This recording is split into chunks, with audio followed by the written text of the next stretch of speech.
Hi everybody, welcome back to PCS 101, and this is our class for Tuesday, the 5th of January, and this is our second class. And you may have realized that there were some Moodle issues that were going on that should have been resolved basically over the afternoon, Monday afternoon. The Moodle site was changed. It was supposed to be a merging of the two sections of this class, and instead what IT ended up doing was basically posting a former version of this class. So I rebuilt the class, and hopefully now all of you can access the Moodle site. But if you're having difficulty, please notify me as soon as possible.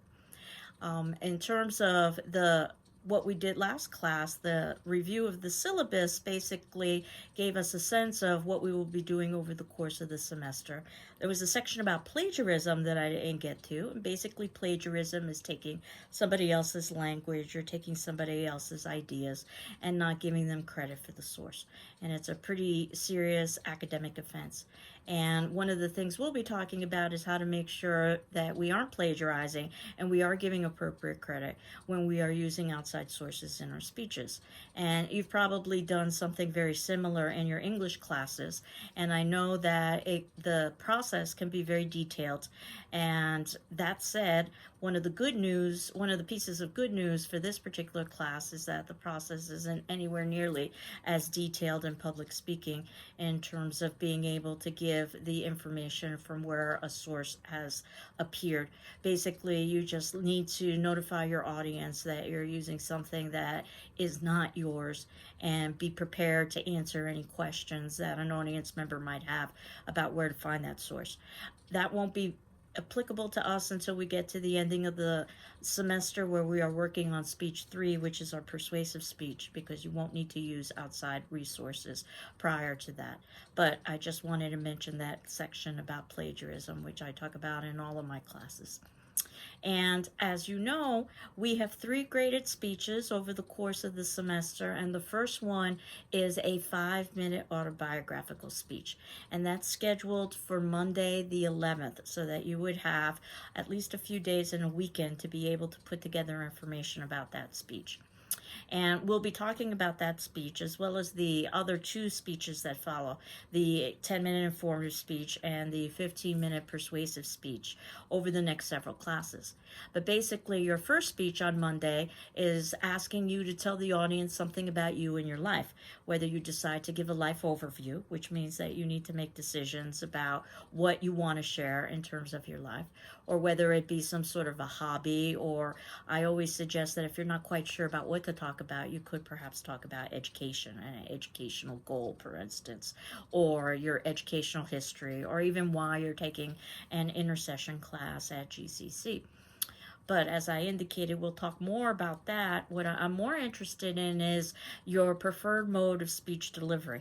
As I had indicated last class, you all have the option of choosing whether or not you will be performing that speech live via Zoom, or if you would prefer to upload that speech onto our Moodle site, and I'll create a section for you to be able to upload your speech.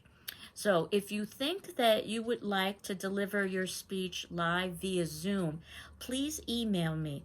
And that's ruiz@gcc.mass.edu. And tell me what your times of availability would be on Monday, the 11th, because what I'm going to try to do for any of you who are interested in Zooming your speech is to try to find the common time. Of course, if we couldn't find a common time, we'd end up choosing the time where most of us would be available. And then ultimately, those individuals who are unable to make that time would have to record their speech and to upload it. And if you're going to record your speech and upload it, you don't need to contact me at all. That's a fairly simple thing.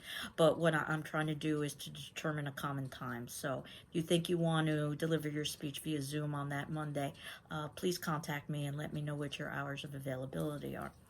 And I had very optimistically assigned several chapters from the textbook for you to read, though I'm well aware that we've had a very short amount of turnover time, so you may not necessarily have had a chance to read them, and that's fine, because you can read them after the fact. And what I wanted to talk about today, in part, was something that was not included in the textbook.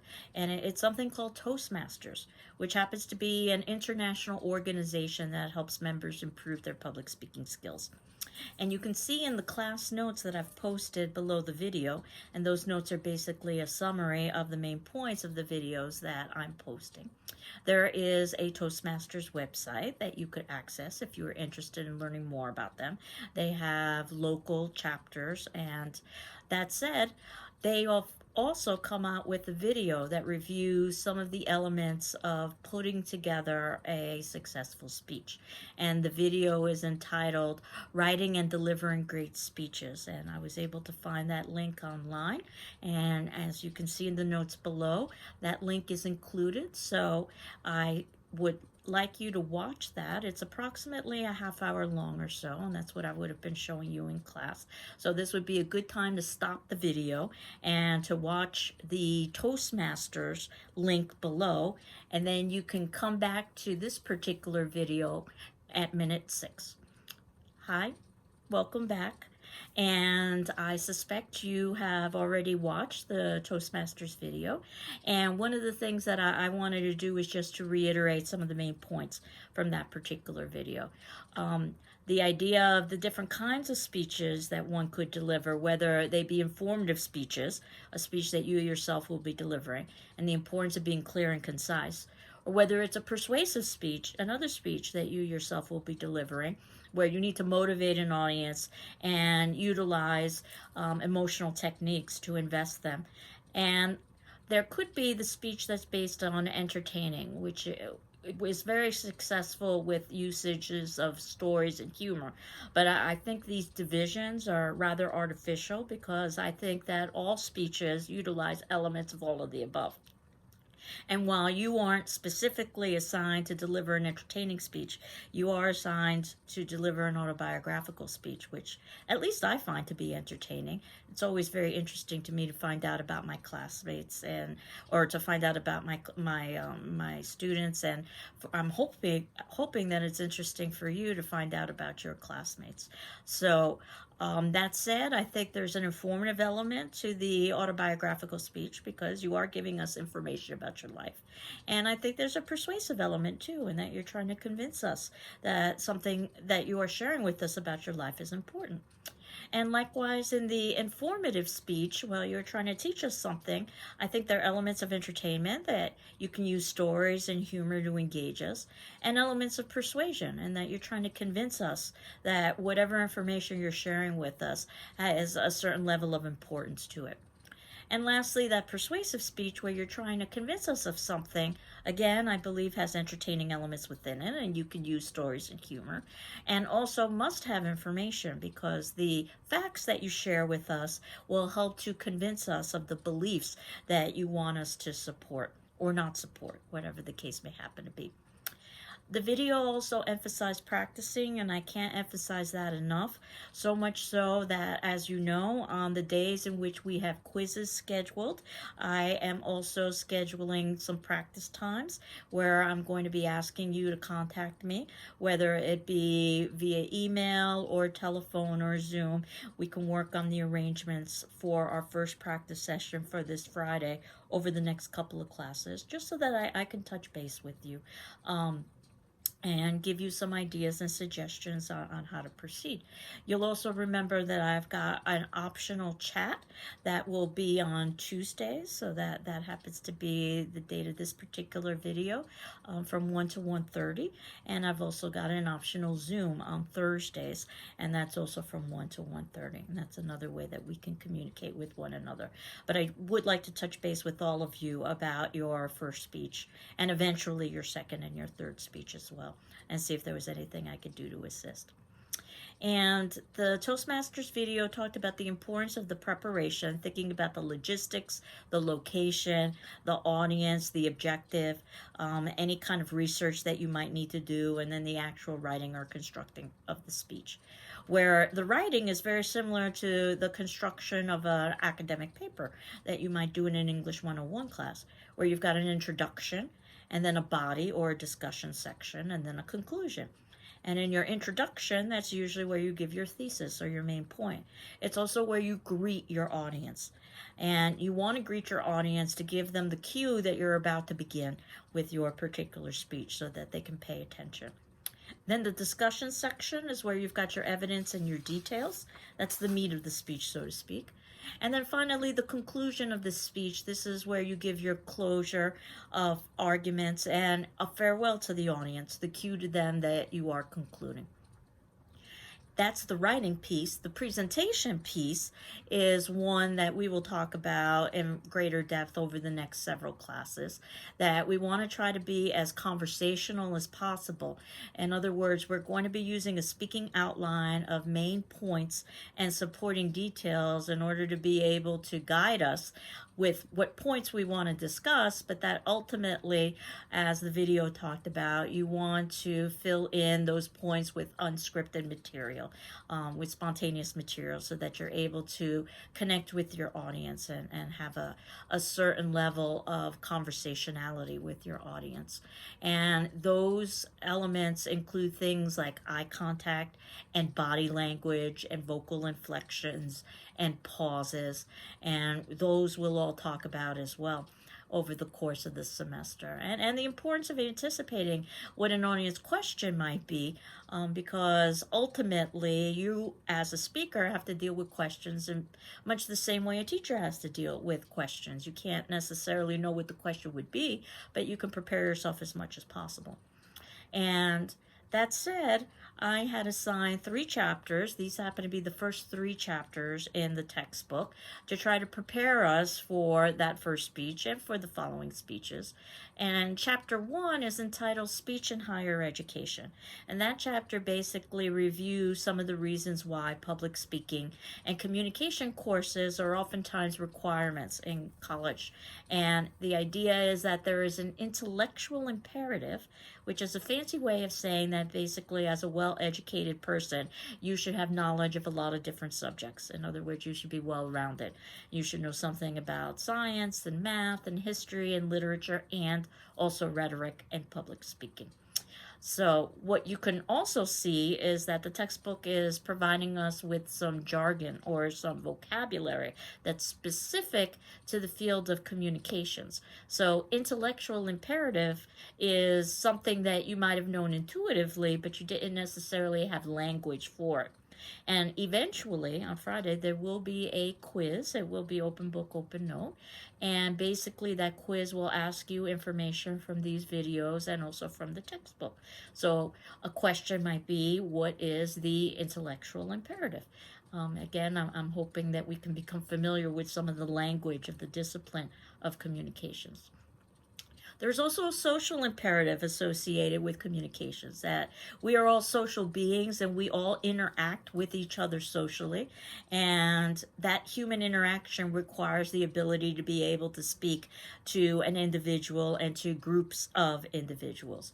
In other words, outside of academia, that these are skills that you would use in your day-to-day life, whether it be a job interview or a toast at a wedding or whatever the case may happen to be. Which, by the way, is the reason why they call that international organization Toastmasters, because what you oftentimes do at formal events is you give a short speech before you have a drink of alcohol in a celebratory way, and that's called a toast.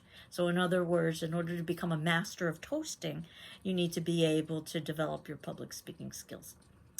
The third piece as to why it's important to study communications and public speaking is the consumer imperative, one that's become more and more important to me as time has elapsed, that our role as audience members, that we will be consuming hundreds of speeches over the course of our lifetime, if not thousands, from other individuals, and that we need to hold those individuals to the same level of accountability that we would hold ourselves.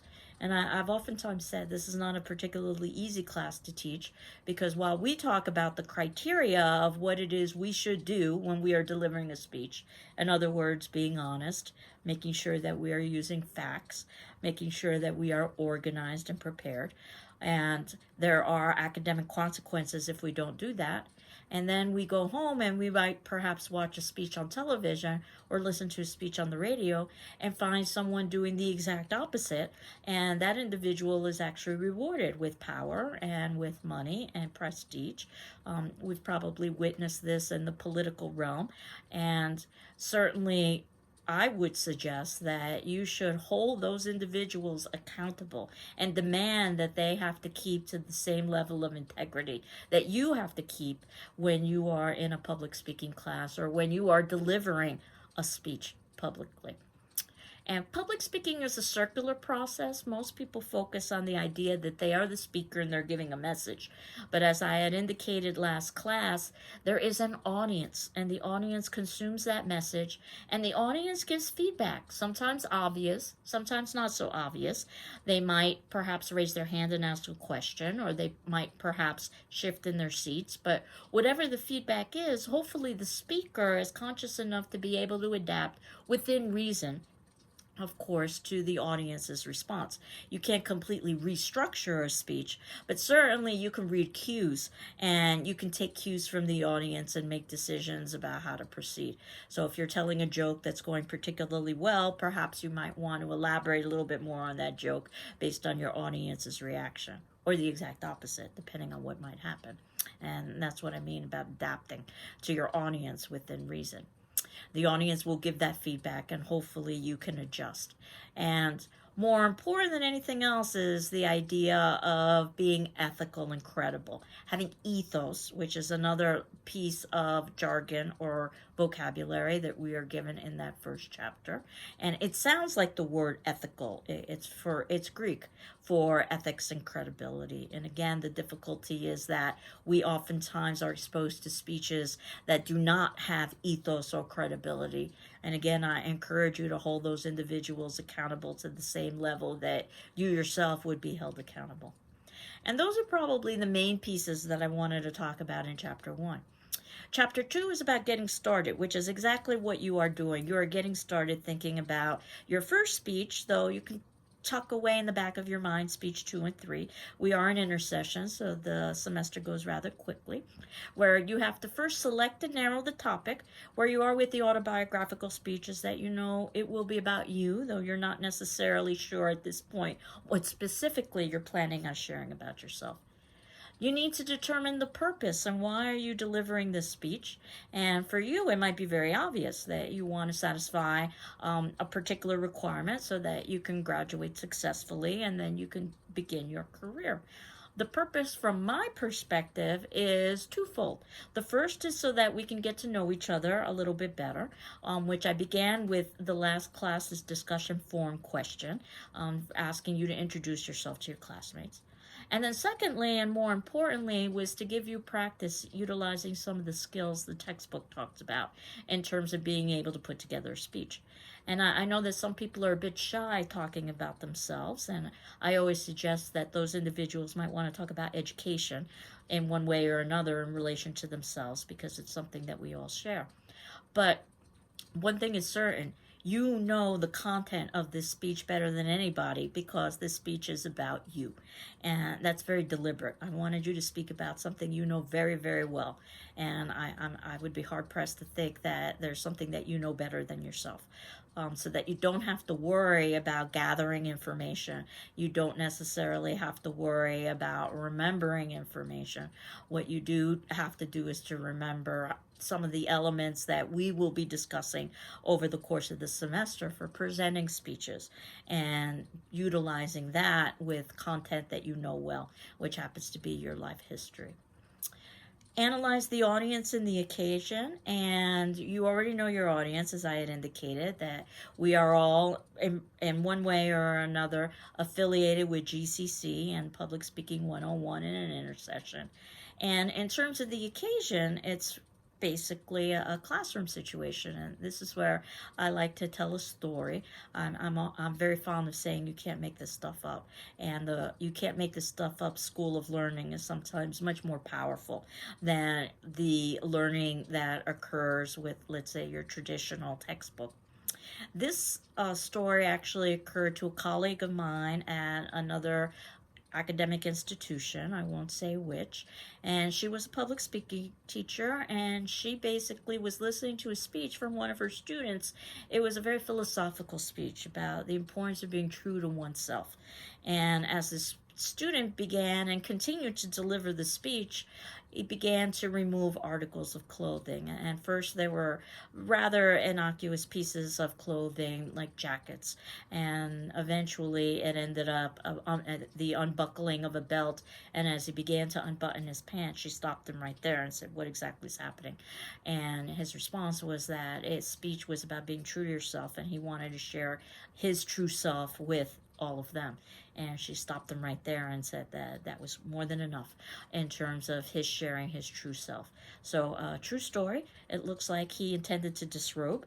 And I like to joke that if you learn nothing else in my public speaking classes, please don't disrobe during your speech. Occasionally, you hear in the news about some student who might be graduating from college, and then at the ending of their graduation speech, they open their robes and they're nude, and it becomes a media scandal for the college. It happens every few years or so, but please don't be that person. So I would suggest that that person was not considering the occasion, that it was an academic situation with classmates and a teacher, and that is not an appropriate place to disrobe.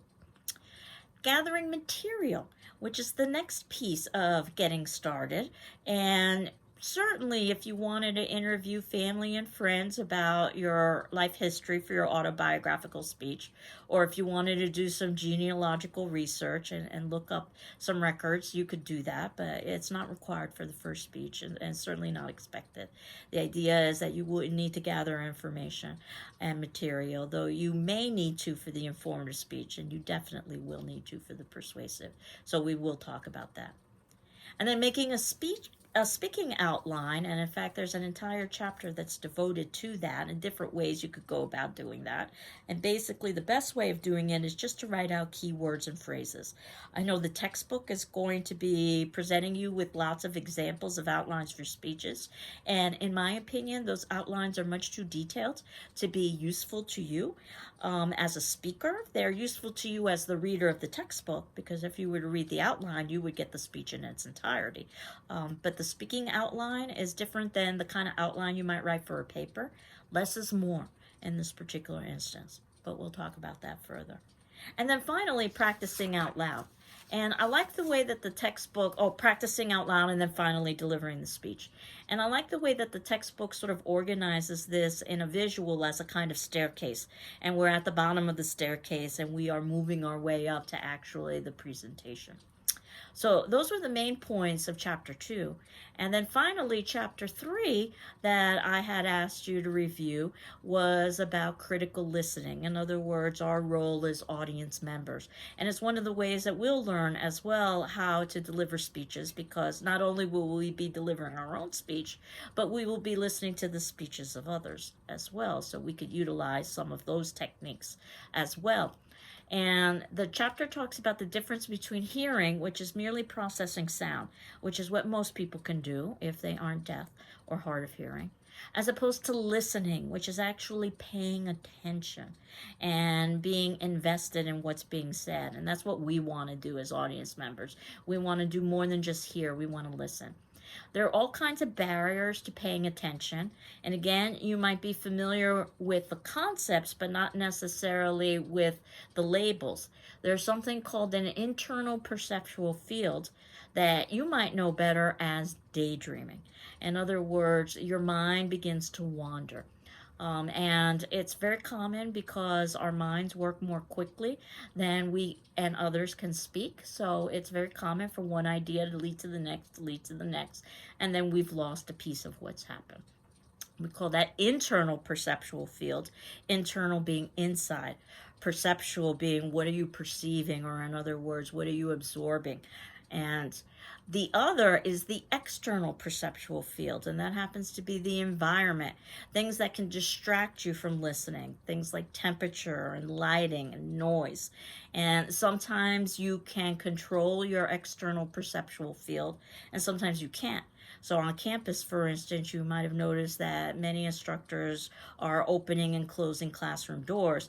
And more often than not, what they're doing is they're trying to influence the external perceptual field. They're trying to perhaps block out noise, or perhaps they're trying to let in cooler air to cool down the temperature of the room. Those are some things that you can impact, but there are other things that you can't. And of course, we now all have the additional challenges that we aren't on campus.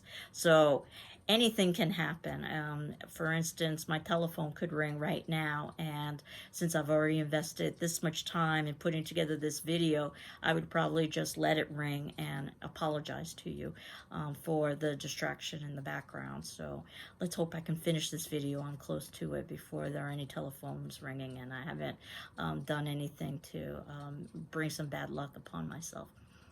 And they also, in the chapter 3 about critical listening, there's some questions for consideration when you are listening to speeches.